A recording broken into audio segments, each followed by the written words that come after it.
നിങ്ങളിൽ ഒരു സുധാകരൻ ചേട്ടനുണ്ടോ? ഉണ്ടെങ്കിൽ സ്വഭാവത്തിൽ വേണ്ട തിരുത്തലുകൾ വരുത്തുന്നത് സമാധാന സുന്ദരമായിട്ടുള്ള ഒരു ജീവിതത്തിന് വളരെ ഉപകരിക്കും കേട്ടോ, വെറുതെ പറയുന്നതല്ല. അതുപോലെ ഈ വീഡിയോ കാണുന്ന വ്യക്തി ഏത് രാഷ്ട്രീയ പാർട്ടിയോട് കൂറുള്ള ആളായാലും വേണ്ടില്ല, ഏത് മതവിശ്വാസം പിന്തുടരുന്ന വ്യക്തിയായാലും കുഴപ്പമില്ല, ഈശ്വര വിരോധിയായാലും സാരമില്ല, സാമൂഹ്യ പ്രതിബദ്ധത ഉള്ളതോ ഇല്ലാത്തതോ ഒന്നും ഒരു പ്രശ്നമേ അല്ല. സന്തോഷവും സമാധാനവും സ്വസ്ഥതയും നിറഞ്ഞ ഒരു ജീവിതം അല്പമെങ്കിലും ആഗ്രഹിക്കുന്ന ഒരു മനുഷ്യനാണോ താങ്കൾ എന്ന് മാത്രമാണ് ഇപ്പോൾ എന്റെ ചോദ്യം. ആണെങ്കിൽ തീർച്ചയായും ഈ വീഡിയോ മുഴുവനായും നിങ്ങളൊന്ന് കാണണം കേട്ടോ. തീർച്ചയായിട്ടും വളരെ ഉപകാരപ്പെടും. വളരെ വേഗം പറഞ്ഞ് അവസാനിപ്പിക്കും എന്നതാണ് ഇന്നത്തെ സംസാരത്തിന്റെ ഏക പ്രത്യേകത. ഇനി കാര്യം പറയാം.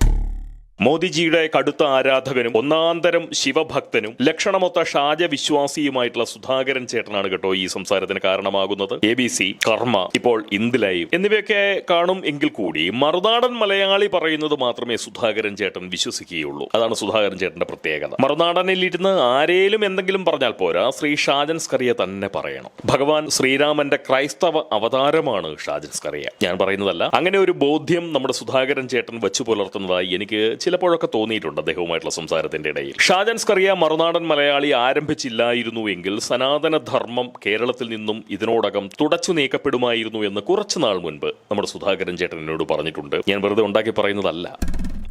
സത്യം പറഞ്ഞാൽ പുള്ളിക്കാരൻ തമാശ പറഞ്ഞതാണെന്ന് കരുതി ഒരു പ്രോത്സാഹനം എന്ന മട്ടിൽ ഞാനൊന്ന് ചിരിക്കുക പോലും ചെയ്തു. ആ ചിരി അബദ്ധമായി. അദ്ദേഹം അതീവ ഗൗരവത്തിൽ പറഞ്ഞൊരു കാര്യമായിരുന്നു. അത് അസ്ഥാനത്തായി പോയി എന്റെ ചിരി. എന്റെ ആ ചിരിയിൽ പ്രകോപിതനായി സുധാകരൻ ചേട്ടൻ പിണങ്ങിപ്പോവുകയും ചെയ്തു. സ്വാഭാവികം അല്ലേ? ഒരു മാസക്കാലം പിന്നെ വിളി ഉണ്ടായിട്ടില്ല. പിണങ്ങിപ്പോയതിന്റെ രണ്ടാമത്തെയോ മൂന്നാമത്തെയോ ദിവസം എനിക്കൊരു വാട്സപ്പ് സന്ദേശം അയച്ചു. എനിക്കൊട്ടും സംസ്കാരമില്ല, വിവരം തീരെയില്ല, പോങ്ങനാണെന്ന് പറയുന്നത് മാത്രമാണ് ഞാൻ പറയുന്ന ഏക സത്യം. എന്നെക്കുറിച്ച് നല്ലത് പറഞ്ഞതാണ് ഷാജൻ സ്കറിയയ്ക്ക് പറ്റിയിട്ടുള്ള ഒരേ ഒരു അബദ്ധം. എന്നെ പോലുള്ള ഹിന്ദുക്കളാണ് നാടിന്റെ ശാപം. മേലിൽ എന്റെ വീഡിയോകൾ കാണുകയോ എന്നെ വിളിക്കുകയോ ചെയ്യില്ല. ഇതൊക്കെയായിരുന്നു ആ സന്ദേശത്തിന്റെ ഉള്ളടക്കം. ഈ സനാതനധർമ്മം മറുനാടൻ മലയാളി ഇല്ലായിരുന്നു എങ്കിൽ നശിച്ചേനെ എന്ന് കേട്ടപ്പോൾ സത്യമായും അദ്ദേഹം തമാശ പറയുകയാണെന്ന് തന്നെയാണ് എനിക്ക് തോന്നിയത് കേട്ടോ. പക്ഷെ അത് കേട്ട് എനിക്ക് അപ്പോൾ ചിരിയൊന്നും വന്നിരുന്നുമില്ല. സുധാകരൻ ചേട്ടൻ ഒരു പ്രോത്സാഹനമാവട്ടെ എന്ന് കരുതിക്കൊണ്ട് ഞാനൊന്ന് ചിരിച്ചു പോയതാണ്. ആ ചിരിയാണ് എന്നോടുള്ള സുധാകരൻ ചേട്ടന്റെ പിണക്കത്തിന് കാരണമായത്. എന്നാൽ കഴിഞ്ഞ ദിവസം ആ പിണക്കമൊക്കെ മാറ്റി വെച്ചുകൊണ്ട് പുള്ളിക്കാരൻ എന്നെ ഒന്ന് വിളിച്ചു. നമ്മുടെ തിരുവനന്തപുരം കോർപ്പറേഷൻ ഭരണം BJPക്ക് കിട്ടിയത് ഷാജൻ സ്കറിയയും മറുനാടൻ മലയാളിയും ഉള്ളതുകൊണ്ട് മാത്രമാണെന്നാണ് സുധാകരൻ ചേട്ടൻ പറഞ്ഞത്. എന്തായാലും അത് കേട്ട് ഞാൻ ചിരിച്ചില്ല എന്ന് മാത്രമല്ല, സുധാകരൻ ചേട്ടന്റെ ആ നിരീക്ഷണ പാടവത്തെയും വിശകലന ശേഷിയെയും വളരെ സാരമായി പ്രശംസിക്കാനും ഞാൻ തയ്യാറായി. സനാതന ധർമ്മത്തിന്റെ സംരക്ഷണവും കേരളത്തിലെ BJPയുടെ വിജയവും ഷാജൻ സ്കറിയ ഉറപ്പുവരുത്തുമെന്ന് സുധാകരൻ ചേട്ടൻ വളരെ കട്ടായം എന്നോട് പറയുകയും ചെയ്തു. അത് കേട്ടപ്പോൾ സത്യം പറഞ്ഞു കഴിഞ്ഞാൽ ചിരി വന്നെങ്കിലും ഞാൻ സധൈര്യം ചിരിക്കാതിരുന്നു. എന്ന് മാത്രവുമല്ല, സുധാകരൻ ചേട്ടൻ പറഞ്ഞതിനോട് യോജിക്കാനുള്ള ബുദ്ധി പ്രകടിപ്പിക്കാനും എനിക്ക് ആ സമയത്ത് സാധിച്ചു. അതുകൊണ്ട് ഞങ്ങൾ തമ്മിൽ വലിയ പിണക്കം പിന്നീട് ഉണ്ടായിട്ടില്ല. എന്നാൽ ഇന്നലെ രാത്രി ഏതാണ്ട് 1 മണിക്കൂറോളം അദ്ദേഹവുമായി ഞാൻ സംസാരിച്ചു. കരഞ്ഞില്ല എന്ന് മാത്രമേ ഉള്ളൂ അദ്ദേഹം. എന്നാൽ വിലപിക്കുന്നത് പോലെ തന്നെ സർക്കാരിനെ പഴിക്കാനും അതുപോലെ തന്നെ പോലീസിനെ ശപിക്കാനും സുധാകരൻ ചേട്ടൻ മനസ്സ് വെച്ചു എന്ന് പറയാതെയും പറ്റില്ല. അതായത് സംസ്ഥാനത്തെ ആസ്ഥാന ഗുണ്ടയായിട്ടുള്ള മരട് അനീഷിനെ പോലീസ് അറസ്റ്റ് ചെയ്തതാണ് സുധാകരൻ ചേട്ടനെ തകർത്തു കളഞ്ഞത്. അദ്ദേഹം വല്ലാതെ വിങ്ങിപ്പൊട്ടിപ്പോയി. പ്രധാനമന്ത്രിയായിട്ടുള്ള മോദിജി, ഭഗവാനായിട്ടുള്ള പരമശിവൻ, ശ്രീമതി ഭാരതാംബ, സനാതന ധർമ്മ സംരക്ഷകനായിട്ടുള്ള ഷാജൻ സ്കറിയ എന്നിവർക്കൊപ്പം മരട് അനീഷിനെയും ബഹുമാനപ്പെട്ടവനായി കണ്ട് നമ്മുടെ സുധാകരൻ ചേട്ടൻ ഒന്ന് ആരാധിച്ചു തുടങ്ങിയതായിരുന്നു. ആരാധ്യനായിട്ടുള്ള ഷാജൻ സ്കറിയയും ബഹുമാനപ്പെട്ട മരട് അനീഷും തമ്മിൽ നടന്ന ആ പോഡ്കാസ്റ്റ് സംസാരമാണ് സുധാകരൻ ചേട്ടനെ ഒരു മരടനാക്കിയത്. ലഹരി മാഫിയയ്ക്കെതിരെ പോരാടുകയും സ്ത്രീ സുരക്ഷയെപ്പറ്റി വാചാലനാവുകയും ചെയ്യുന്ന ഒരു വിശുദ്ധ വിപ്ലവകാരിയാണ് നമ്മുടെ മരട് അനീഷ് എന്നാണ് സുധാകരൻ ചേട്ടൻ മനസ്സിലാക്കി വെച്ചിരിക്കുന്നത്.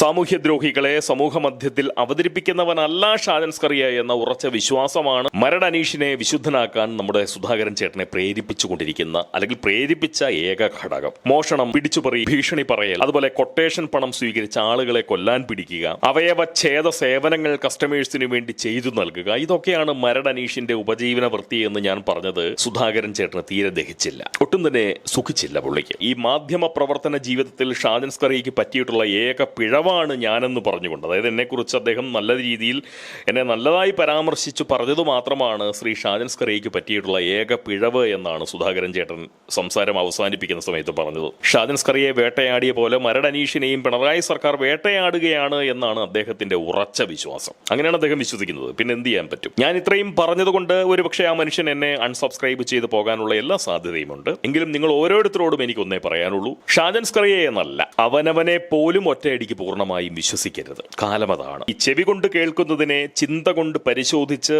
ബുദ്ധി കൊണ്ട് അപഗ്രഥിച്ച്, വിവേകത്തിന്റെ അനുമതിയോടുകൂടി മാത്രമേ മനസ്സിലേക്ക് കയറ്റി വിടാവുള്ളൂ. ഈ ഡിജിറ്റൽ കാലത്തുകൂടി മനുഷ്യ ജീവിതം കടന്നു പോകുന്നത് ആദ്യമായിട്ടാണ് അല്ലേ? നമ്മുടെ പൂർവികരാരും തന്നെ ഇത്തരം ഒരു സാങ്കേതിക സാഹചര്യത്തിലൂടെ ഇതിനു മുന്നേ ജീവിതം നയിച്ചു പോയിട്ടില്ല. നമുക്കൊരു പരിചയവുമില്ല. സത്യം പറഞ്ഞു കഴിഞ്ഞാൽ സാമൂഹ്യ മാധ്യമ ജീവിതമാണ് വ്യക്തി ജീവിതത്തെക്കാൾ നമ്മളൊക്കെ ഇന്ന് നയിച്ചുകൊണ്ടിരിക്കുന്നത് അല്ലേ? അതുകൊണ്ട് സഹജീവികളെ ആദരിക്കാം, അംഗീകരിക്കാം, സ്നേഹിക്കാം, സഹകരിക്കാം, സഹജീവിതം നയിക്കാം. എന്നാൽ ഒരു മനുഷ്യനെയും ദൈവതുല്യം ആരാധിക്കരുത്, വിശ്വസിക്കരുത്, നമ്പരുത്. സ്വന്തം ബുദ്ധി ആർക്കും അടിയറവ് വയ്ക്കുകയും അരുത്, ഒരുപക്ഷെ അവനവന് പോലും. കാരണം നമ്മുടെയൊക്കെ ബുദ്ധി എന്ന് പറയുന്നത് ഏതെങ്കിലുമൊക്കെ PR ഏജൻസിയിലെ PR കലാകാരന്മാരുടെ സർഗസിദ്ധിയുടെ പിടിയിൽ പെട്ടിരിക്കുകയായിരിക്കും നമ്മുടെയൊക്കെ ബുദ്ധി എന്ന് പറയുന്ന ഒരു ബോധ്യം, ഒരു വിചാരം, കുറഞ്ഞപക്ഷം അതൊരു സംശയമായിട്ടെങ്കിലും നമ്മുടെ ഉള്ളിൽ സൂക്ഷിക്കുന്നത് നന്നായിരിക്കും എന്ന് പറയുന്ന ഒരു വിചാരം ഉള്ളിലുള്ളത് കൊണ്ടാണ് ഞാൻ ഇത്രയും പറഞ്ഞത്. നമ്മൾ ആരെയും അത്ര കണ്ട് നമ്പരുത്, നമ്മളെ പോലും. കാരണം ഇത് കാലം അത്ര കണ്ട് നല്ലതല്ല.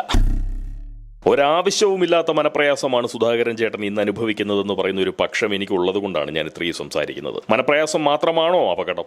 ഒരാൾക്കുണ്ടാവുന്ന മനപ്രയാസം മാത്രമാണോ ഇതുകൊണ്ടൊക്കെയുള്ള അപകടം? അല്ല. സമൂഹത്തിൽ ഇത്തരം സുധാകരൻ ചേട്ടന്മാർ അല്ലെങ്കിൽ സുധാകരൻ ചേച്ചിമാർ അവരൊക്കെ ഭൂരിപക്ഷമാവുകയാണ് എങ്കിൽ ഏതൊക്കെ നിലയിലുള്ള അപകടങ്ങളാണ് ഈ നാട്ടിൽ ഉണ്ടാവുക എന്ന് നമ്മളൊക്കെ ഒന്ന് ആലോചിക്കണ്ടേ? സാമാന്യ ബുദ്ധിയുള്ള മനുഷ്യർക്ക് കിടക്കപ്പുറതി കിട്ടുമോ? സുധാകരൻ ചേട്ടന്മാരും ചേച്ചിമാരുമൊക്കെ എണ്ണത്തിൽ അധികമായാൽ ഈ മരട് അനീഷ് വിശുദ്ധനായിട്ടുള്ള വിപ്ലവകാരിയാണെന്ന് മനസ്സിലാക്കുന്ന സുധാകരൻ ചേട്ടന്മാരെ കൊണ്ട് സമൂഹം നിറഞ്ഞു പോയാൽ പോലീസിന് അവരുടെ ജോലി ചെയ്യാൻ സാധിക്കുമെന്നാണോ?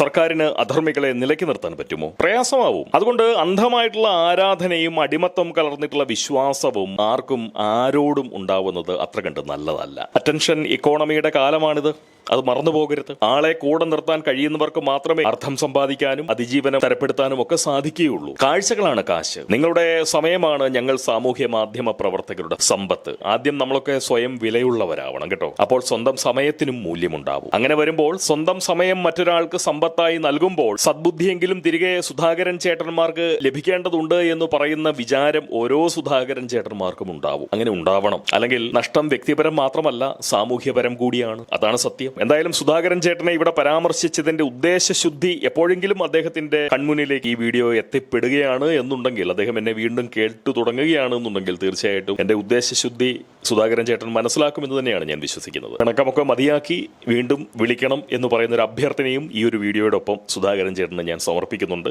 തീർച്ചയായിട്ടും സ്നേഹം. ഇതൊക്കെ ഈ പോങ്ങൻ പറഞ്ഞില്ലെങ്കിൽ ആരും തന്നെ പറയില്ല. കാരണം ഇതൊക്കെ പറഞ്ഞാൽ നഷ്ടങ്ങൾ പറ്റും. നഷ്ടപ്പേടിയില്ലാത്തത് കൊണ്ട് മാത്രമാണ് പോങ്ങൻ ഇതൊക്കെ പറയാൻ പറ്റുന്നത്. നിർത്താം. നമുക്കെല്ലാം നല്ലത് വരട്ടെ, നമുക്കെല്ലാം നല്ലത് മാത്രം വരട്ടെ. സ്നേഹം.